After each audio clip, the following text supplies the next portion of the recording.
তুমি ছাড়া তো আমার আর কেউ নাই। আল্লাহ গো, তুমি যদি মাফ না করো কে আমাকে মাফ করবে? তুমি যদি মাফ না করো কে আমাকে মাফ করবে? তুমি যদি আমাকে মাফ করো তাহলে তোমার কোনো দিকে কমবে না, তুমি যদি আমাকে মাফ না করো তোমার কোনো দিকে বাড়বে না।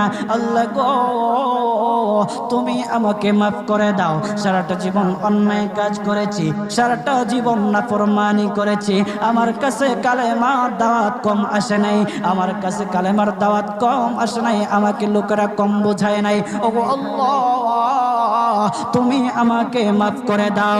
মাফ না করলে কোথায় যাব, কার কাছে যাব?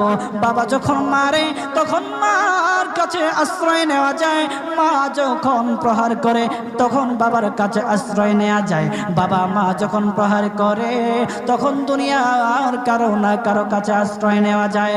ওগো